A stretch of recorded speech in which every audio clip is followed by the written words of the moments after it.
studies, and not only on Africa, of course. You invite us to discover or rediscover 9 cities, and I will just share my screen because I thought it was easier for you to look at these cities. Up, yes, can you see that now? Okay, so you invite us to rediscover 9 cities, and you are drawing unexpected parallelisms through them, offering new points of view, very relevant for our discipline. And this is a real intellectual, scientific and methodological challenge that you have done there. And you must be congratulated for that. I have many elements to share, but I would like to focus only on the 3 words of the title of your book. So urbanism, postcolonial, and global south. And I will try for each of them by showing the great contribution of your work and sharing some references it echoes, and also asking you some questions. So first, this book starts with 2 main questions that I have underlined and written there. What has shaped contemporary urbanism and urbanization on the planet, and what are the shapes that urbanism and urbanization take? So a huge challenge. And to answer, Garth proposed an incredible trip between these cities, between this urban archipelago, as he call it. And he proposes 6 PS, as you mentioned, which could become a guideline for most of us, because these 6P are used to address the questions of processes, patterns, post-colonial people, products, and policies. And when I was reading your this framework, I said, wow, I need to use that in my further work and with my students, because it's very, very relevant. So I just, for the audience, I just wrote the main chapters and how you use this 6P, and also the cities you are referring in each chapter. You propose an exploration of the submarine and subterranean connections, and you select urban regions that have mostly remained off the map to do that, off the map of urban studies, and that are perceived as disconnected from one to another. And you are trying to make the links. How you do that? You do that using Édouard Glissant's work. So Édouard Glissant is the famous novelist and philosopher from Martinique in the Caribbean, the French Caribbean. And you use his whole word, I mean, because it's a whole word, a tout monde, as we said in French, the whole word. And you use some very interesting point that Édouard Glissant is addressing, such as the point of entanglement that you are using from the start to go back to Hartford, the city you live and you worked on now. The idea of spiral retailings, which is very interesting to understand the links between all these cities, the relations, and this is very, very relevant. And yes, the work of Glissant is really a thread all along the chapters, during all the chapters, and this is very, very interesting. And it reminds me, maybe Jennifer knows this work, Lindy Sales, artist. She lives in South Africa, and she tried to have most of her works is about archipelago also, and I thought that it was echoing your work. But it echoes, of course, Patrick Chamoiseau's work. And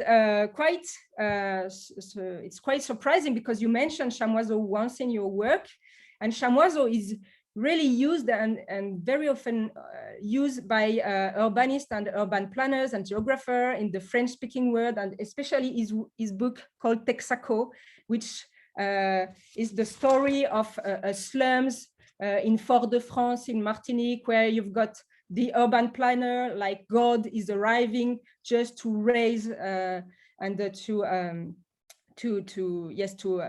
eradicate this slum. And all this work is also echoing what you are doing in this in your book, and I really encourage all the the people here today to read this Texaco, which could be the step after, I mean, Glissant, and how to relink your Rethinking Urbanism with one of these Creole thinker, which has already written on the city. And I've got one question for you, Garth. I was awaiting Lusaka, because in your former work, you've got one chapter called "What if the post-metropolis is Lusaka?" And we don't have Lusaka at all in your work.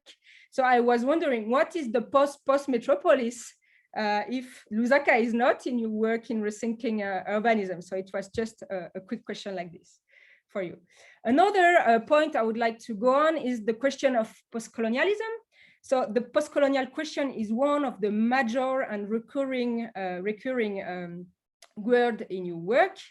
You use this postcolonial entry to see the link between all these cities, all these urban spaces, between North America, Caribbean, but also Africa. And it's very impressive the way that you can go beyond Dakar, Cape Coast, Zanzibar in the same book, and also San Juan in the Caribbean. So, and you use also this glissant word transversality to see, and you use this to look at the postcolonial also as an invisible presence between all these urban spaces. But I was wondering, the postcolonial question, of course, is very important, but now, as I am also echoing what is happening in the French-speaking world, for example, we are witnessing great debates with colleagues, especially in France, being accused of working on intersectionality, postcoloniality, decoloniality, and because they read too much what is done in the United States and in the American campus, and that they are taking these ideas to reintroduce them in France and and it's a big issue. And your work reminded me others works recently conducted, and I saw to Stefan Kipfer work. So Stefan Kipfer is in Toronto, and he published also in English. But he has done a very interesting work trying to do a dialogue between Frantz Fanon and Henri Lefebvre's work about how the neocolonial aspects could be highlighted on the processes of urbanization in Paris, but also in the French Caribbean, and also the Canadian metropolis. So it could be also very interesting to do the links with your work. But it also echoed the work of Maryse Condé. I don't know if you know this novelist from Guadeloupe to Guinea, and she has done a very important trip and reflect also on how these relations are established between these two parts of the world. And also now what is a very important debate in Francophone speaking area, it's what we call the Afro-peer. So it's Leonora Miano, and I suppose that now she is translated in French, in English, trying to work not on the Afro-American descendants and the Afro-descendants, but to explore the Afro-peanity, what she said. So it's the link between Afro and European countries and cities. So my question is, of course, we use, and we still use, most of us, the word of postcolonial, but do you think that we can also use this entry, the decolonial entry, which is mainly used now in the debates? And as you are working both on Caribbean and also Latin American, and the people you are using, the literature you are mobilizing are also part of this decolonial question. And I saw that you mentioned Mignolo and Escobar. So do you think that it could be a fruitful entry for rethinking urbanism? And to finish, my third point is about the Global South issue. So you say page 2 that Global South is still a working concept. So maybe we can elaborate many hours on that. And you say also you define what you heard by Global South, and you mentioned how we can see South everywhere, that in cities that have marginalized and vulnerable majority. And that's very interesting. But I was wondering, because as Jenny is here, and I mean, you try to also go beyond these dichotomies. You have been trying since 20 years now to say, okay, the Global South, Southern turns. But now, and I see that my colleague Martin Müller is there with us this afternoon. Some scholars are trying to go beyond this dichotomy to say that we need to have a global urbanism approach, and you are trying to do that, but you still use the Global South concept. So what, can we go beyond this dichotomy? And every day with our students, we just say how it's very difficult, and even our students are saying, but it does not exist anymore, the Global South, the Global North. So how we can do, and is it possible to go further? So yes, this is my my main comments for you. And of course, I like your proposal, Rethinking Urbanism, a path toward reimagining what planetary urbanization might mean.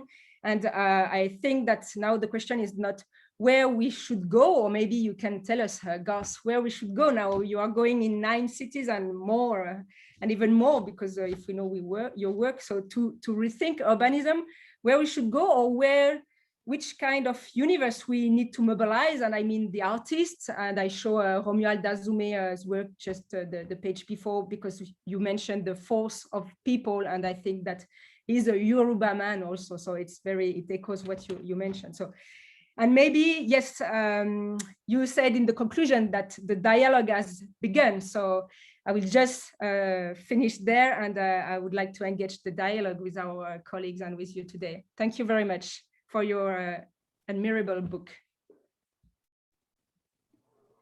Thank you. I'll save my comments for later, but I just wanted to thank you. Thank you. Yeah, thank you, Armelle. I guess we can jump over to Jennifer Robinson then. So the floor is yours. If you can unmute. Yeah, okay, everything's fine. Great, thanks, Stephen.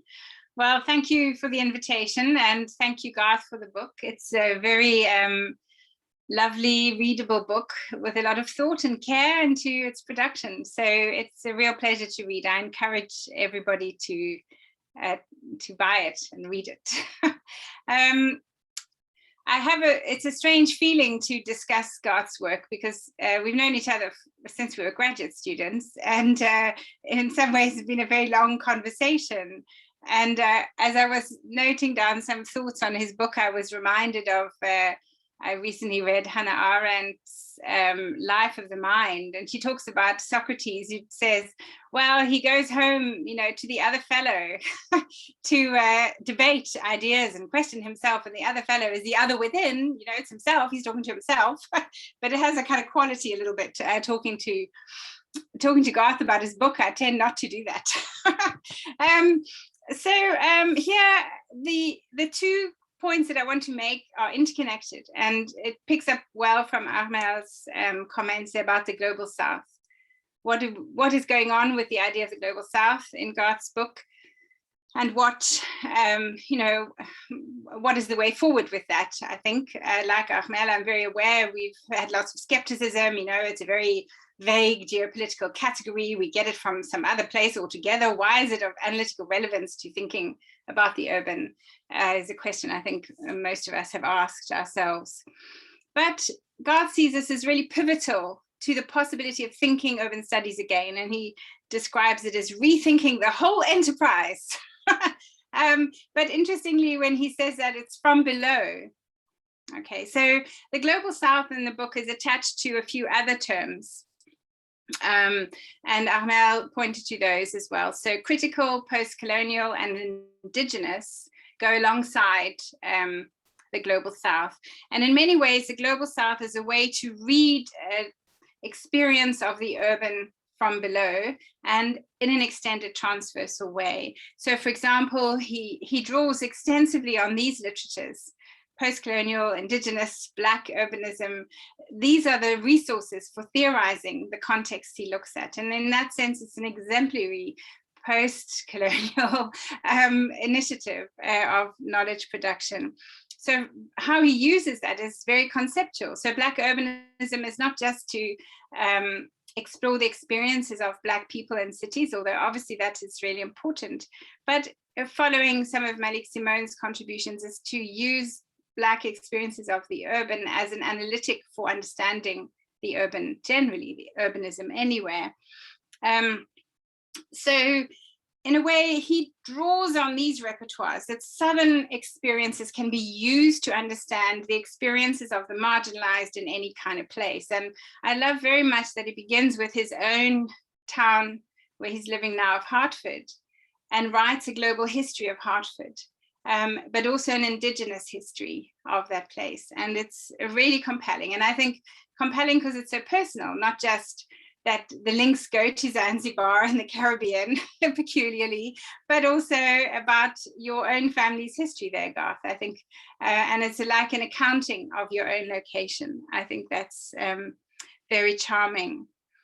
So in a way here, you're asking to use the Global South and other inspirations to see the North differently. It's not a parochial contained theorization, but one that worlds itself in the worlding of these places.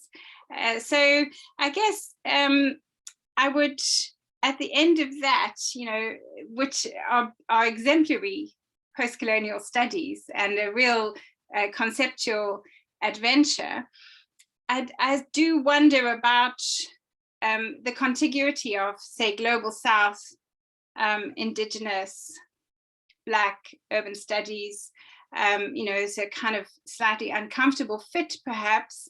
And I think also that you sit the Global South alongside the marginalized. I mean, this is clearly a powerful Global South reading and inspiration, and your own work is always gone in that direction since Verandas of Power. But I sort of think the Global South is full of all sorts of things, okay? So just as cities everywhere are full of all sorts of things, of the powerful, of elites, of middle classes, of huge, big, fancy buildings, of long-term industrialization, of modernist ambitions. And I just wonder if one is thinking from the Global South, does it have to have that alignment that you're giving it analytically? I mean, I don't think it invalidates your alignment, but it just perhaps asks to proliferate it. And in so doing, I do wonder whether the Global South then as a category dissipates itself into the spatiality of urbanization, which is cross-cutting all sorts of different places in all sorts of different ways and doesn't resolve itself into a South-North divide. So if we were to start thinking with the transversality, with the interconnections, with the globalized histories, do we need the Global South? That's my question. And you know it's my question. I have always disagreed with your titles. Okay, so here the second point picks up questions about method and conceptualization, and I think they're related. So in a sense, the Global South gives you an alibi for a certain methodology. It's a methodology which is, you describe, very inspired by Glissant, a thick spiral retelling, a thick description of particular cultural histories in relation to one another, so a global relation to one another as well as in their interactions locally. And in a way, this is an invitation to really maximize the empirical data, the richness of the narrative, the infinite quantity of all particularities to be preserved as much as possible. And in this wonderful phrase, which you like to work with in other writing, you talk about how we come to know the river's rocks. It's a very poetic abiding with a place. So that's all great. And on the other side, you're saying you want to press forward at conceptualizing from outside of global North frameworks. Your ambition is to bring forward emergent conceptualizations of the urban, to think the urban differently. You're interested in launching comparative insights, either in the phrases that we can draw from Deleuze, either genetic through the connections that tie places together, or generative through the experimental ways in which we bring places together. And you give us examples of both of those in the book. So you give us some great examples of how you do that. And the one that I really like, and it's been published in a journal article, so everybody could find this already, the villages in the city, the Africa problem of urban theory. So thinking China and Africa together, not because China is investing in Africa and becoming one of the main elite extractors of African urban experiences, but to use Chinese terms to try and understand the experiences of, say, villages and cities in many African contexts. And this is another elegant piece. And sometimes you say, well, you know, you kind of think, what can we learn by doing that? It's kind of a bit speculative. There's some yield, something you learn by putting the two together that's very productive. The one point that you bring out, which I found really interesting, is a good example of how putting two places together could lead to some great comparative reflections and ask different questions, is you talk about the Chinese hukou system compared to the varied rights of people to belong in African cities. So sort of in West Africa, especially debates about autochthony, for example, which are very, you know, can be rigid and striating. And here, Laurent Fouchard's recent book, Classify, Exclude, Police, looking at Nigeria and South Africa, joins you in trying to theorize urban differentiation from African experiences of precisely that, varied rights to belong. So I'm just pointing these out. So on the one hand, we've got this kind of rich particularity, quoting Glissant, you aspire to abandon the universal, to navigate particularity and totality. On the other hand, we've got these stories about concepts. And I personally think that something of the Global South, I say, is providing you with an alibi, because you sort of think you solve the concept problem by jumping to the Global South, by thinking with complexity, by thinking through alterity or whatever. But I think this is a Northern problematic. You know, I think it's a Northern researcher who has such a baggage to carry around the world with them, that they're always struggling with heavy theories and difficult this and that. Actually, if you're starting from the Global South, which is where you want to begin, the speaker is someone who still faces the problem of conceptualization, who still must go home to the other fellow and worry about the way they're thinking about something. So the problem of conceptualization, I don't think is solved either by a close empirical production of insights, nor is it solved by repositioning, because in fact that positioning is just another position, and it's a position in which you produce theorization from Durban or Zanzibar as a person who lives in those places or who inhabits that scholarly community. So I just wanted to press you a little bit on that. You know, what is the place of particularity? Does it solve the problem of conceptualization? I don't think so. The totality constantly undermines our conceptualization, but I don't think it voids the challenges of doing that. Not an answer to that. So I just wanted to press you on those two things, which I think are fair enough because we have talked about them. So, okay, thanks. And it's a great book, really well done. Thank you, Jenny. Thank you, Jenny.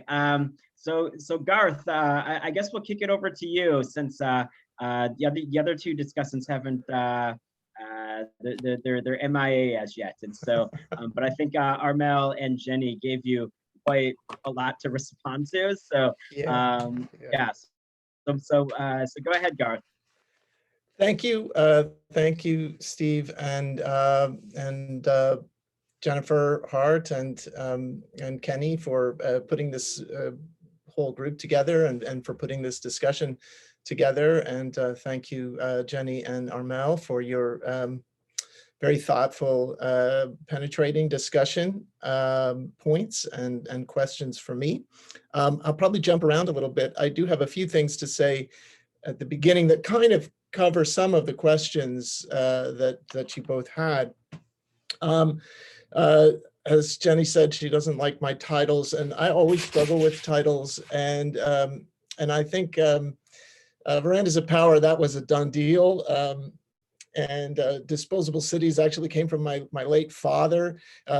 He knew I was doing this research on trash and the Sustainable Cities program. And one day he was talking to me on the phone and he said, "How's that book you're doing?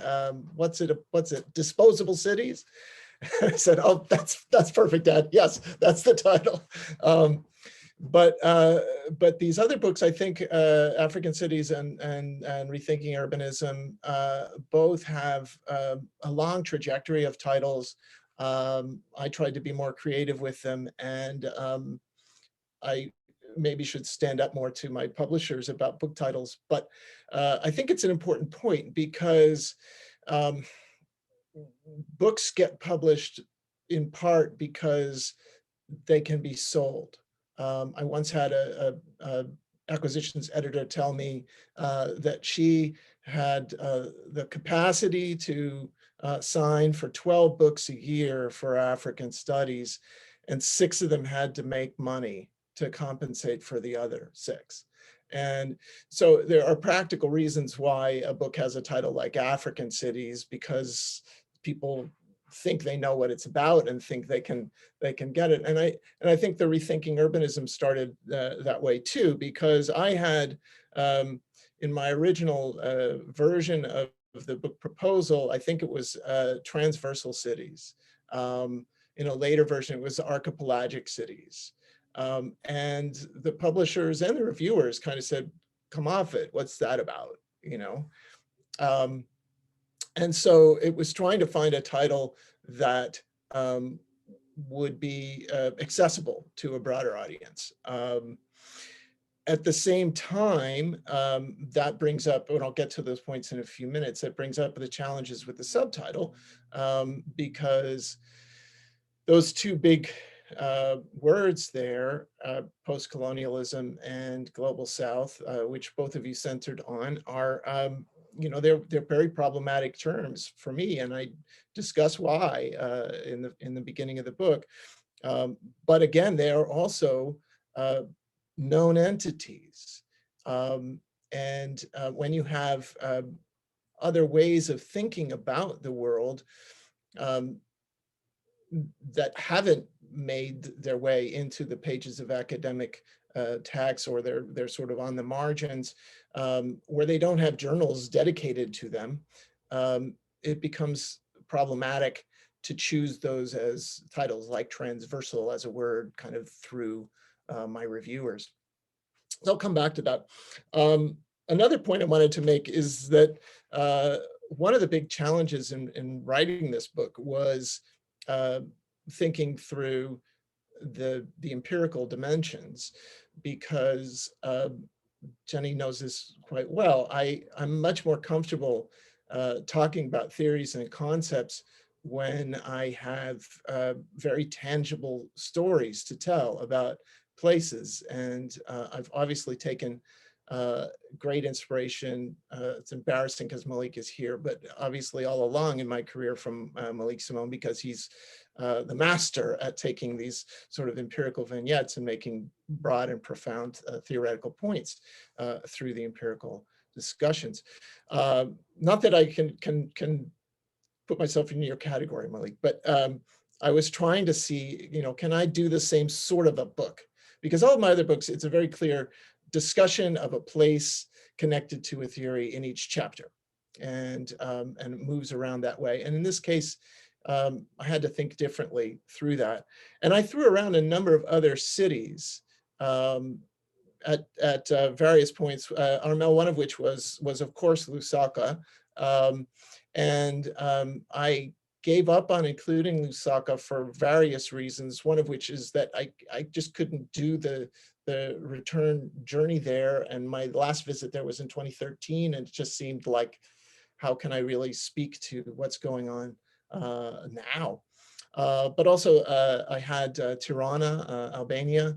Hartford has a very significant Albanian population, and my own town, Wethersfield as well, just outside of Hartford, has a very significant Albanian population.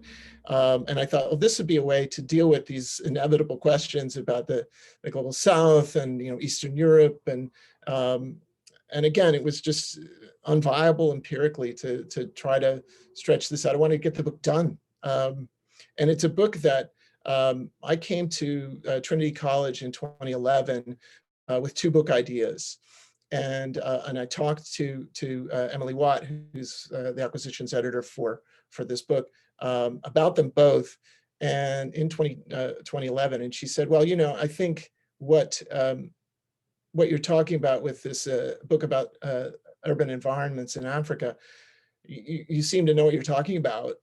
So you can't really write 2 books at once. Why don't you do that one first? So the ideas behind this book are at least 10 years old. And I put it aside until I'd finished doing the Urban Environments in Africa book. But that meant other visits, other empirical studies, other approaches. So Tirana, Lusaka, Kingston, Jamaica, which I did visit for the most minute point of research in the entire book, which is that it's the library at the University of West Indies in Mona, Special Collections, is the only home in the world of a unpublished memoir of a botanist about his father. And so the chapter about Port of Spain and Zanzibar and their parks depended very heavily on an understanding of the guy's father. And his 82-page typescript biography of his father, which was incredibly damning, was extraordinary. But I had to go to Jamaica to get it because they wouldn't even photocopy it to send to the UWI campus in Trinidad, where I know the special collections librarian. So I went and it took me about a day to read it, but I went to Kingston. But Kingston was another city that I really thought quite heavily about for a number of reasons. One of which is that moment of entanglement, because in my family, my godparents were Jamaican. My father was a dentist, and his office mate and lab mate in dental school was Jamaican and a Jamaican dentist, and we used to go to visit that family. So I had personal connections to think through as I got to it. But again, it was just too much to imagine. And lastly, I also had Lima, Peru included.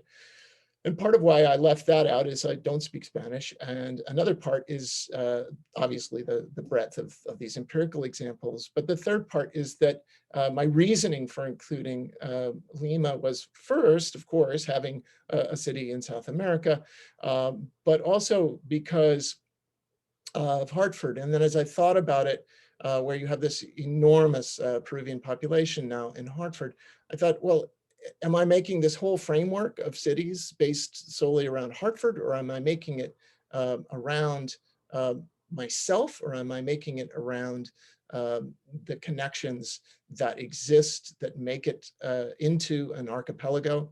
And I ended with that last point as my way forward, rather than building it from my own life, or building it from Hartford's connectivity.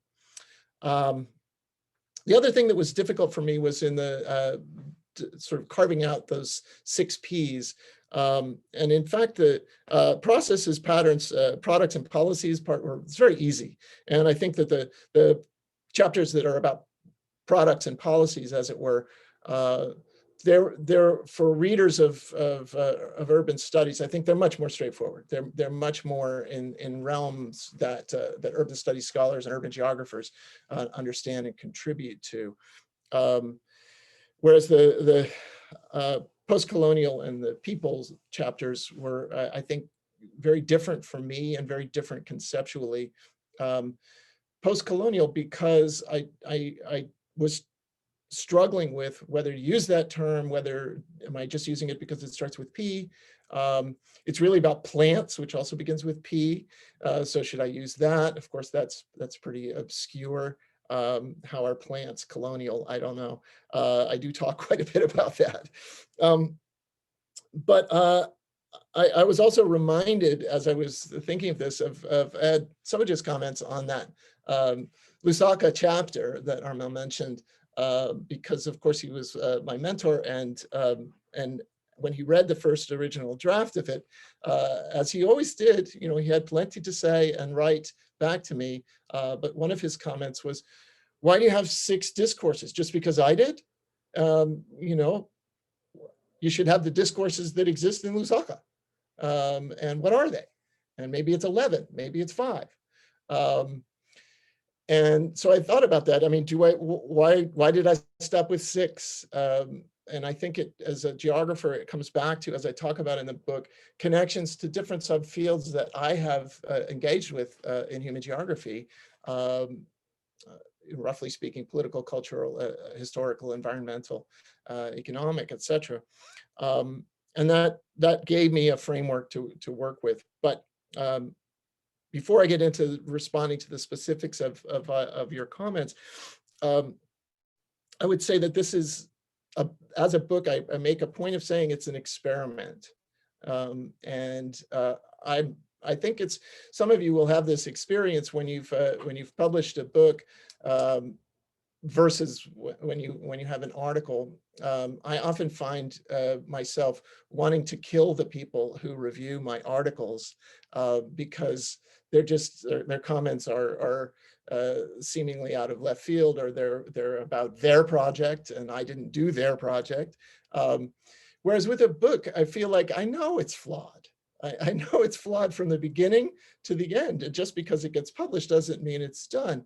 In Verandas of Power, there's a photograph that I was nearly imprisoned for of the building that houses now, I believe, the Ministry of Defense. And that was why I was almost imprisoned for taking the photograph. But it's the building that has the cornerstone of the city of Lusaka when it was constructed in 1935. And that's why I took the picture. But it's mislabeled. I forget how, but it's mislabeled in the book, you know, and that's embarrassing to me as I look at that book almost 20 years later and think, you know, I know that's wrong. And, you know, I had it wrong in my caption and I didn't correct it when I could have, you know, so I think we know the flaws. But in this case, I'm very thankful to Armelle and to Jenny for these comments, because I'm beginning from the position that this is an experiment. It's a beginning. It's part of creating a dialogue that can take us forward. So, and likewise, I would say I'm very much of a beginner with Glissant, not only because, as I said to you, Armelle, I struggle reading in French at all, and to read him in French, I mean, reading his work in translation is difficult enough, because his poems often read like prose. His essays often read like novel portions. I mean, the treatise on the whole world is actually credited to a fictional character, and it's written as if it's a part of a novel that he never wrote. And so interpreting Glissant is just something I'm happy to have discovered him. I'm shocked that it took me so long to discover him, and I think it's in part because of the Francophone Anglophone divide. But I have plenty to go on for the future, and I think there's a lot. I would urge geographers to really take Glissant's work seriously, and Chamoiseau as well, who was, of course, one of his major mentees. And run with it. Very few articles written in English in geography, building from Glissant's geography. There's references to him with Catherine McKittrick's work and Malik's work, but it's Liz DeLugri who has done the most, to my mind, with his work in English, who's in the English department at UCLA, and a literary scholar, but even published in geography journals with her analysis of his work. But as I said, I feel like I'm just at the beginning of understanding his work and utilizing it and deploying it. So the Lusaka question that you have, Armelle, I would say I probably have answered, but in case I haven't, I would say that that framework in Lusaka is in some ways a launching pad for the framework that I came up with for this book, to say I didn't use this language, but what are the discourses that people are discussing that matter in understanding these cities. And the question of decoloniality, I saw a meme the other day on Facebook. It was a picture, and you may have seen it too. Jennifer Hart, you are always on Facebook, so you probably saw this. That was two photographs, and one was an academic conference in a nondescript building with scholars in their various states of dishevelment, making notes with a fluorescent light above their heads. And the other was people in the streets with placards, very angry faces, shouting demonstrations. And the first one of these said decolonial. The second one said anti-colonial. And it just made me think there's a level at which this whole debate and discussion is very much of a semantic debate, because I think it does matter whether we talk about anti-colonial or decolonial or post-colonial. But I do believe that, again, the literature of post-colonialism is much broader and stronger, and has journals of its own. And I felt if I call this book decolonial, it sets up a different discussion. And I have been working with the literature of post-colonial studies for 30 years. And so it just was something that I felt I need to keep within this realm. That being said, I'm writing a book chapter right now with colleagues for a book on decoloniality in the Caribbean. So there is a context to the context, I guess, for using the terminology. And I really appreciate your references. I've read Condé and Chamoiseau, but I think there's a lot more to be done, and Stefan Kipfer as well.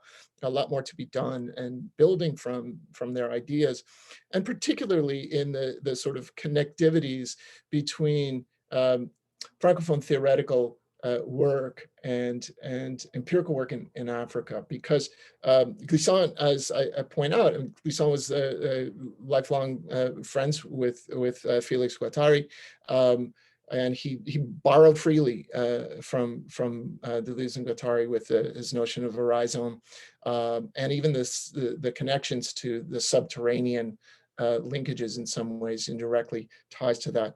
But exploring how that happened and transpired, I think, is something I need to go much further with. And then with the Global South, is it still a working concept? And I again feel that it's something that belongs in the book and belongs as a form until we come up with something different. I think the alternatives to it are beginning to emerge, but I felt like it's something I can be in dialogue with as I go along. To admit, as I do, borrowing from Malik, that it's a kind of a science fiction. It doesn't, as a geographer, it's very bothersome, because there are places that are pretty far north that are called Global South, and you have Australia sitting there, which is clearly not in the thing we call the Global South, but it's pretty far south. So there are a lot of different ways that scholars have attempted to divide up the world. And I'll come to this question again with your comments, Jenny. I feel that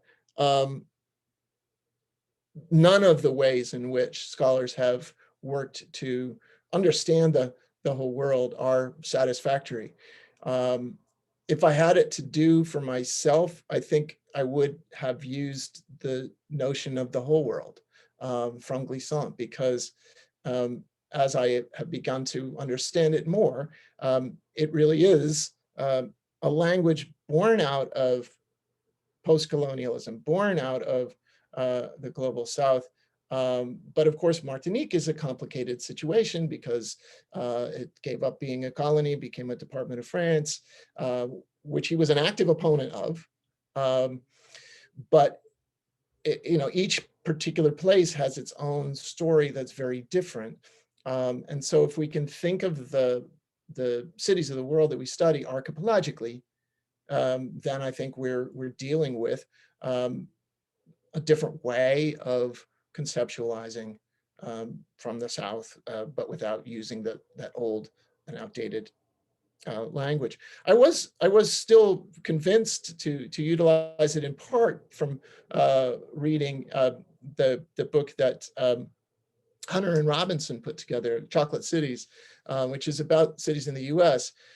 And they have this magnificent map at the beginning of the United States, divided by regions. And all of the regions of the United States are a different part of the South, because they're making the point that in the United States context, when you say the South, that means the states that tried to secede in the Civil War, that held slaves until the 1860s. And their point is that the conditions of race relations in urban areas in the whole rest of the country are not so far removed from that. And so they have a north-south, an east-south, a west-south, a mid-south, and a south-south on their map. So I think this idea of the South has some fungibility to it that makes it still something that's useful. But as I said, I think rethinking urbanism beyond this question about the South may need to have some reference to the whole world under Glissant's language. I have a similar problem, Jenny, to you, responding to your comments, as always, and you have seen this in various drafts over the years. But also, I think, I have taken an enormous influence from you for 30 years. So where my ideas start and then where they end up is often something of a dialogue with you in almost everything I write. So it is a challenge that I think I can come around to. But I do thank you for your questions. I think some of the questions dovetail with those of Armelle. This question about the global South, do these other things that I talk about sit together, the Black Indigenous, Black urbanism, Indigenous studies, and decolonial I could throw in there too. They're all very different literatures that often don't sit together very well. And I think you're right to point that conceptualizing from below or from the global South doesn't need to be entirely about the marginalized. I try to make that point in the post-colonial chapter by showing the force of the people, using Glissant's term, at work in these different cities along trajectories, very different perspectives. People who are using Ananya's work at this point, who embrace colonialism versus those that contest it. And there's a whole range in between. I just only had room for kind of talking about a few examples from the literature of those places. And you asked, do we need the global South? Maybe, maybe not. And I think I've answered it in terms of saying that I think we could work from the notion of the whole world. But again, it has to sort of recognize the some level, the kind of a typology of connectivity that has gradations within it, of cities and places that have experienced the contemporary forms of European colonialism and imperialism versus those that have not, places that have been a part of the former, notion of the periphery or the third world, and those that have not. I think recognizing that historiography is going to be crucial to whatever kind of terminology we come up with. Your second question about methods and conceptualization. Thank you for the reference to Laurent's work, and I think that is very helpful. And thank you for your comments about the villages, which you've seen in various forms, even yesterday, I believe. But I do think you're right that this is a struggle for someone like me coming out of Connecticut, trained in Euro-American institutions, and working in the places formerly known as the Global South, or working in Sub-Saharan Africa. The positionality is always going to be an issue. And positioning from somewhere else, first of all, for me, isn't really possible, to be honest and transparent. If I were to become a champion of the literature of African studies as if I were a part of it, then it's become a tantamount to cultural imperialism, and driving another discussion about the nature of distribution of power within academia. And as you know, I've tried to navigate through this my whole career, and I think probably, if I know for certain from my first several books, and I wouldn't be surprised if I did this for Rethinking Urbanism, that the majority of the forces of the citations that the sources that I'm citing are coming from scholars based in the Global South, or originating from the Global South. And I often utilize a lot of gray literature and unpublished master's theses, interviews, and literature from the African countries that I've been working in, or Caribbean countries I've been working in, as a way to sort of put voice behind that. But you're right, it is just another position, and I think it goes together with the question of how we conceptualize these places, to think of the Global South together, versus coming up with some other alternative. If you abandon the universal, and this is where it gets troubling, if you abandon the universal, as Glissant wants you to do, but you talk about the whole world, that's a very challenging kind of needle to thread. And I'm not sure that I succeed with that, but I do feel that the suggestions that I give in the book offer possibilities for building on all 6 of these P's, and for connecting them to other places. And I hope that people can pick up on that and take it in their own directions, with their own positionalities, and build a new understanding. And I'll shut up because I see that John has showed up. So yeah. Thank you so much, Garth. And so we'll let John offer a few comments and reflections, and then we can see if Garth, if you want to respond again, or if we should take a few questions too. So we can kind of see how it goes. But John, I'll pass the baton to you now. Thanks. Apologies, everyone. I seem to have relied on Google for my Central European timing, and yeah, it seems to be an hour out, so it's embarrassing, but I'll place that blame at the foot of the global corporation. So I've missed a lot of the conversation. I see there's a lot of people in the room. I'm going to just make one point and one question so that everyone has the opportunity to speak to Garth. And going to go back a few years. I've arrived in Camden, New Jersey after years of studying cities in Africa, and in part inspired by Garth's paper, The Unexpected Comparisons, which I feel really kind of inspires the book. And I end up speaking to an older gentleman called Roy.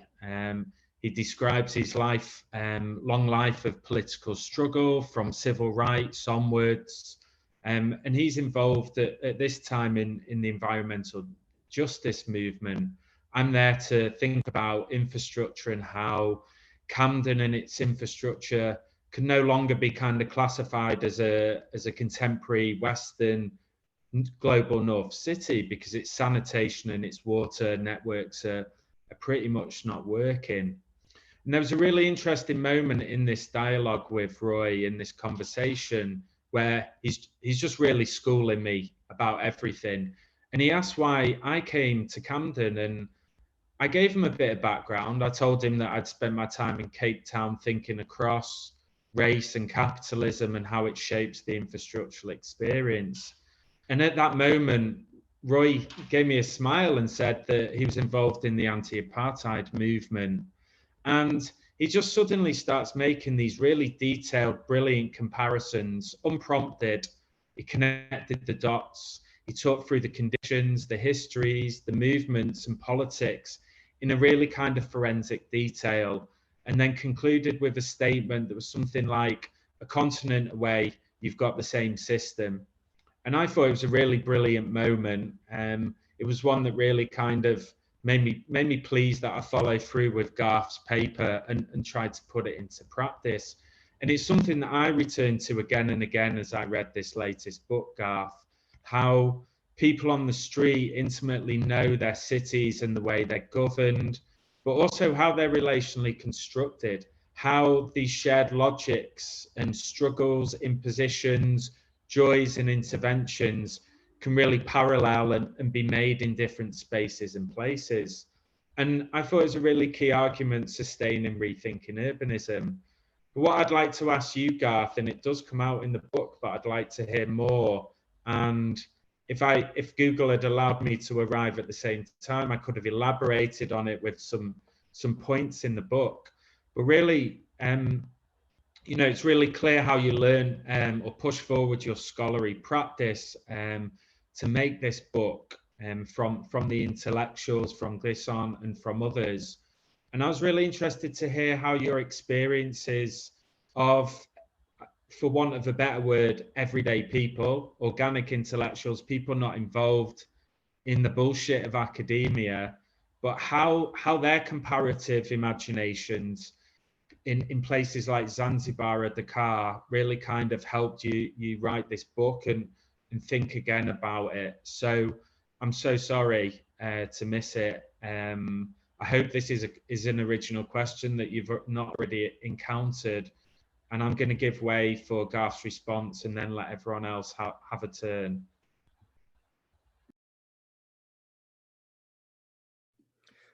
Thanks a lot, John. And that actually was not a question I had before, so it's wonderful.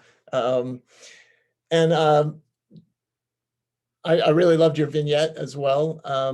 And it parallels a lot of things that I've thought about. I can remember when I was a master's student at UCLA, my job, I worked for something called the Development Institute.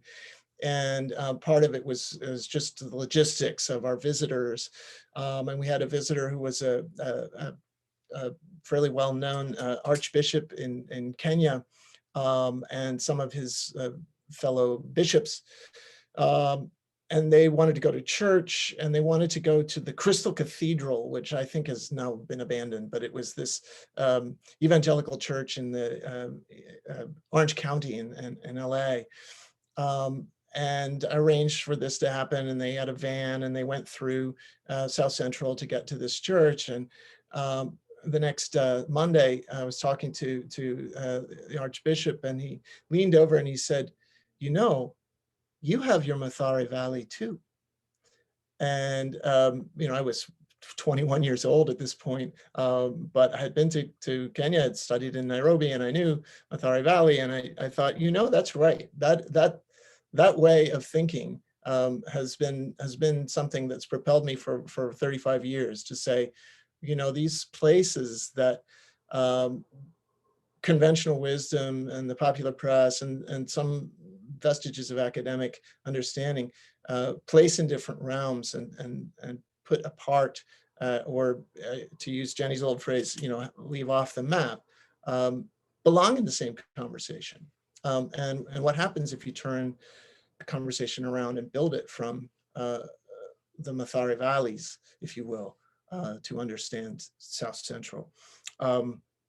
And that gives rise to my other comment. You're absolutely right. The Singapore Journal article is the starting place. One of the things I said before you came on, John, is that this book really had its genesis 10 years ago. And I put it aside to do the book on urban environments in Africa, which you also have been very helpful with. But I did do that piece that I presented in Singapore and I presented in LA at the geography meetings that was published then in the Singapore Journal of Tropical Geography. And that sat there, you know, for 4 years after its publication till now. You know, it sat for 3 years before I could really come back around to it and think it through and put it to work as a framework for the book. And I love your question. I'm not sure I'll be able to do it justice because I do want to have time for other people's comments and questions. The experiences of everyday people, I think really, the Archbishop Mugo was not an everyday person, but as that vignette sort of suggests, there's been informing me all along is thinking about how people make comparisons. I can remember I lived in a neighborhood called Kikwajuni in Zanzibar during my dissertation fieldwork, and it's always been sort of my home away from home in the world. And I was sitting with some new friends, my first couple of weeks living in Kikwajuni, and one of them turned out to have been to the US as a seaman working on an oil tanker. And that didn't come up first. He said, oh, I've been to the US, been to, and he started naming ports. And so I said, were you on a ship? He said, yes, I was a seaman for an oil tanker.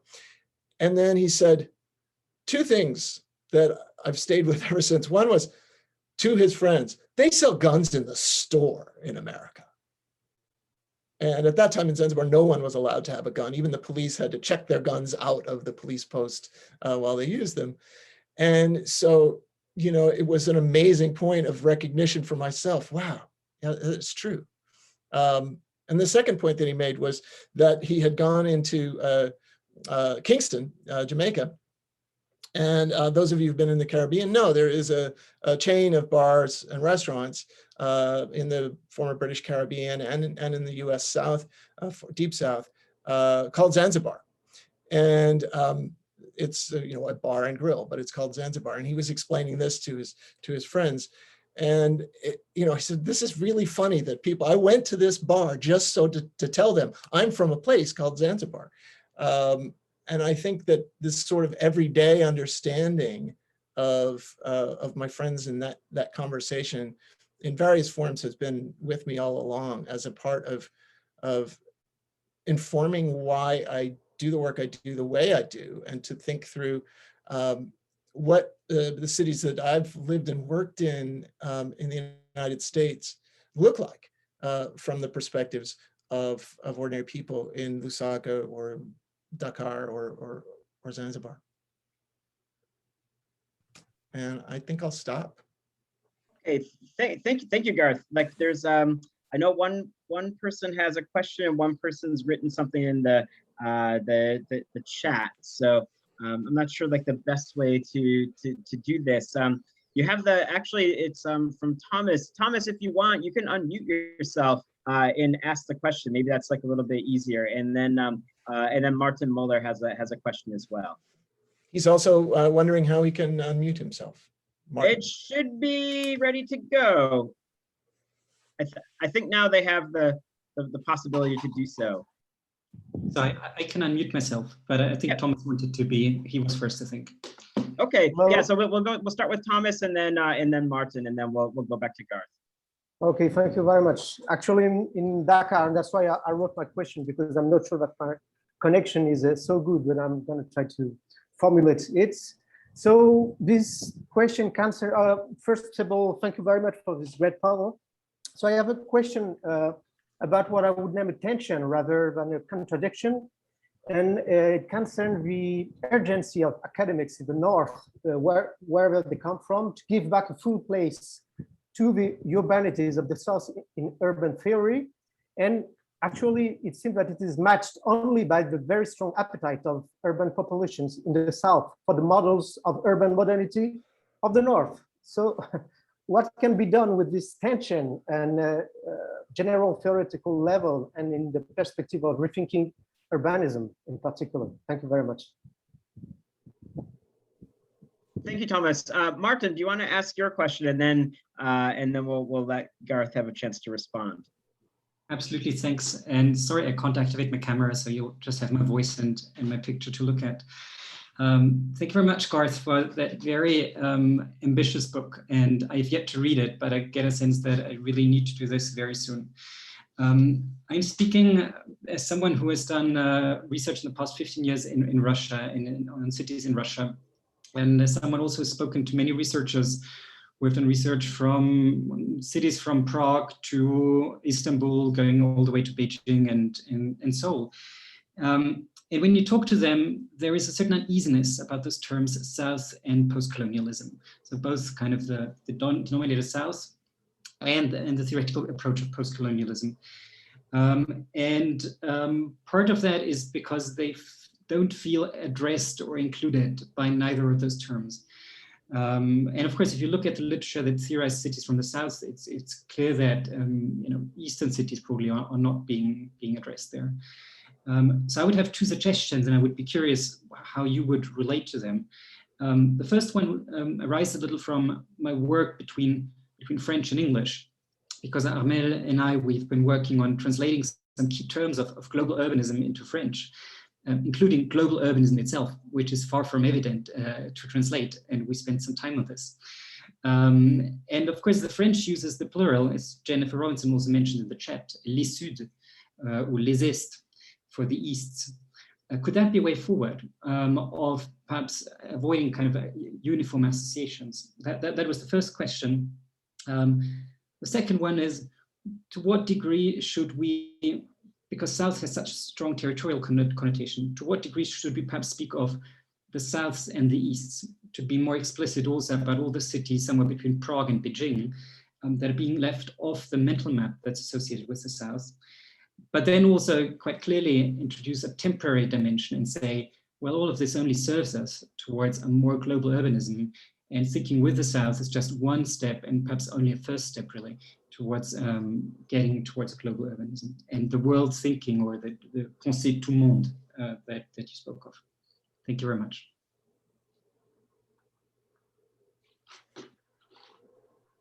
Go ahead, Garth, if you want to respond. There's one other question in the chat, but we'll let you give you a chance to start with these two. So thank you both very much for your questions, and I'll address them in the order they came to me. And I think that tension is very real, Thomas, between the scholars in the North who have a sort of ideological or even political desire to connect and to give back, as you put it, with the global South, and yet so many voices and visions from the global South and the sort of everyday urbanism are about glimpses of northern modernity, planning in many cities in sub-Saharan Africa. Is most popular when it builds from Western or global North sorts of models. I don't know if there's any way to resolve that contradiction. I think it exists and it will continue to exist. One of the things that I tried to do in the book, again in the chapter 4, was to present the variations that exist in the cities that I was talking through or speaking with, in writers who embrace that colonial vision, embrace the modernity of the West, and those that contest it. And there's a wide variety in between, I think, of those voices.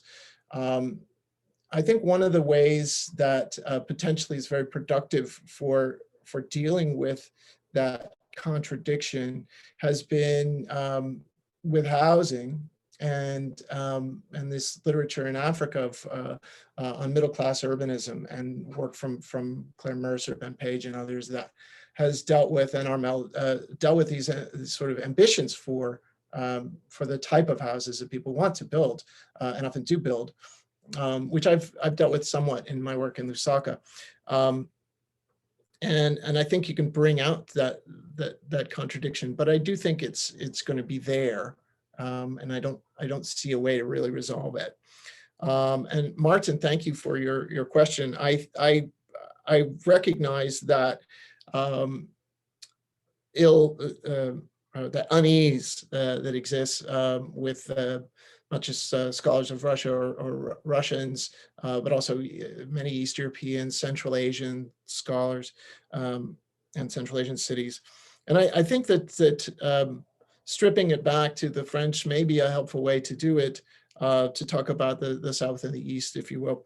And I think you're right, it is kind of a first step to build from the South to something beyond it. As I said before, though, I think if we were to build from this Glissantian notion of the tout monde, the whole world, his fundamental adamant point throughout all of his work was that we have to reject a monoroot. You know, everything doesn't come from the same root. And so if we do think of the whole together, it requires us to think archipelagically, to think of these cities and communities and regions as places with their own urban language, their own versions of creolization, which is another crucial term for Glissant. And so the scattered islands that Angela Sabulwa drew for me, because I am a terrible, terrible artist and an utterly incompetent cartographer. But I had the idea of putting these cities, the outline of the cities, into literally an archipelago. And I think that there's a way to start the conversation with Glissant that would include studies of cities in Eastern Europe or Russia or Central Asia or any of these places that I didn't talk about because I don't know anything about. That could be a part of that conversation, but only through this sort of archipelagic lens, which again, you know, it doesn't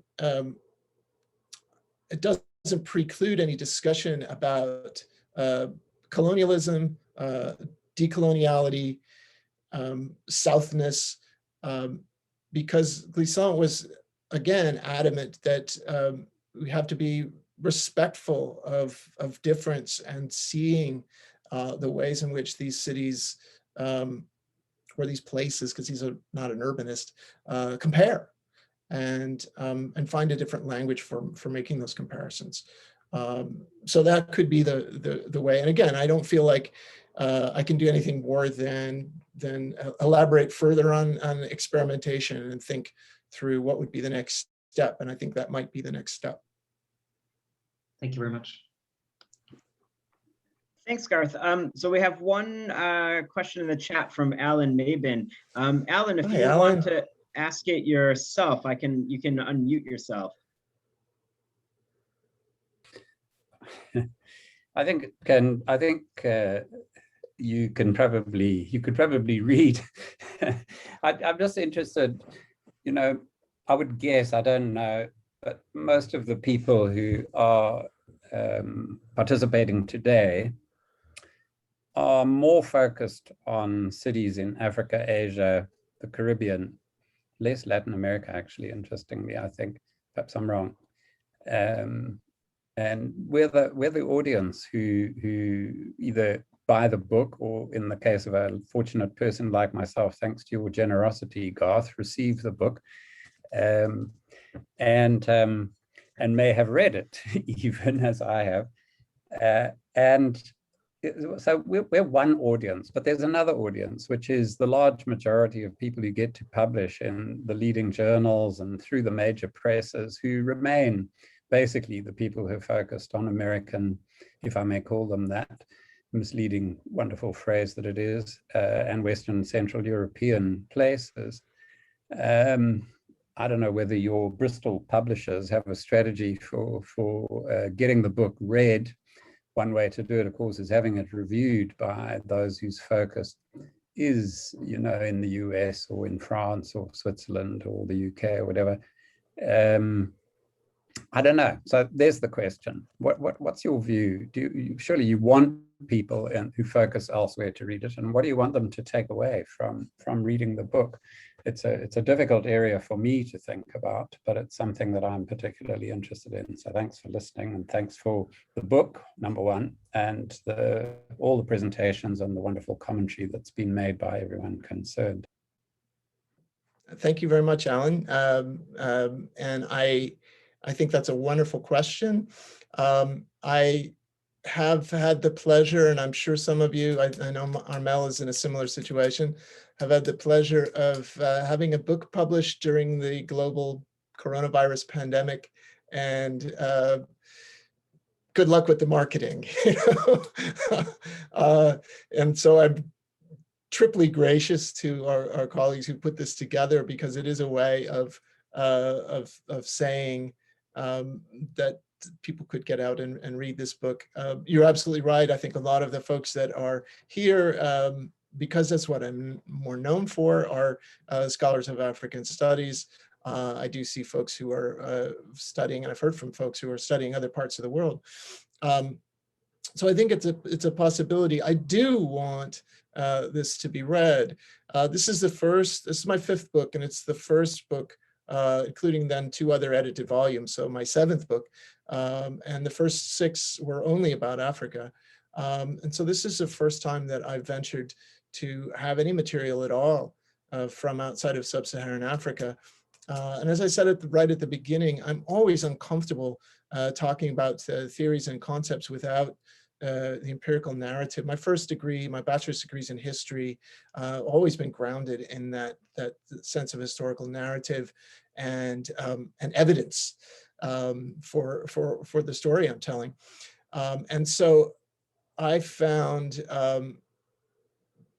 eminently frustrating throughout my career that many times work that I've done that has relevance to debates and discussions in that, as you put it, the most written parts of the world, doesn't find its way there.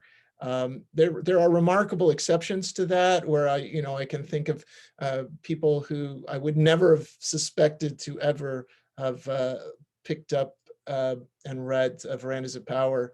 In fact, for a while it was being used in the graduate course at, I think it's University of Washington. So I'd have these people come up to me who were not at all in African studies and say, "Oh, you're the Verandas of Power guy."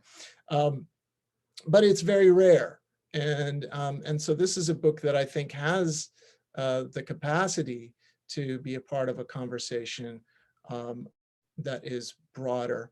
And again, thinking back to what I said at the beginning, one of my inspirations for this book and for all of my books has been from Malik's work. And I think Malik has tried to do this for almost all of his books, to use bases from Africa and more recently from Southeast Asia and South Asia to converse with the debates and discussions that are happening in the West, and even in the 2019 book to bring in discussions of Chicago and Detroit and Italy. So I think that there are ways, and Steve Marr, you as well have done work along these lines. There are ways of connecting.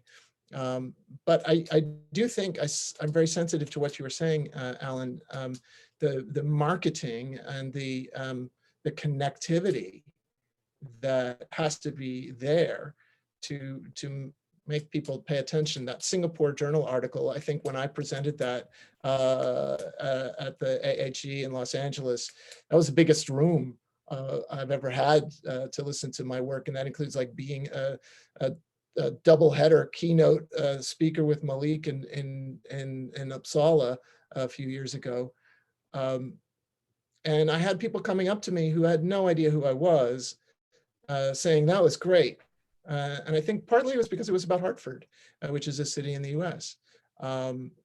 So I do think that's a struggle that is going to continue. But along the lines of what's happening, I think more broadly in African studies is to think about Africa and the world. I'm a part of the center. I'm the director of the Center for Urban and Global Studies at Trinity, but also a part of a Center for Caribbean Studies, which has a map of the greater Caribbean that includes the world. And so I think there are ways to make the connections, but it is a real challenge that's going to continue. Okay, I'm not sure if there's any more questions, but maybe it's time to let Garth off the hot seat. So yeah, so now it's the time for the session is up. I want to thank the panelists and in the audience for the questions. It was a super interesting discussion. We'll post it on the Facebook page of the CRG, so you can revisit it if you think that's something you want to do. But most of all, I want to thank Garth for the book and for the comments and yeah, in listening to the reflections. So thank you, Steve. Yeah, so thank you, Garth, and we can give everybody a round of applause on Zoom. But yeah, thanks. Thank you very much, Steve. Thank you, Armelle. Thank you, Jenny. Thank you, John. Thank you, Patience and Jennifer, for putting this together. And I really enjoyed it. Thank you very much. That was great. Thanks. Thank you, Martin. Thanks. All right, guys. Take care. Thanks for coming.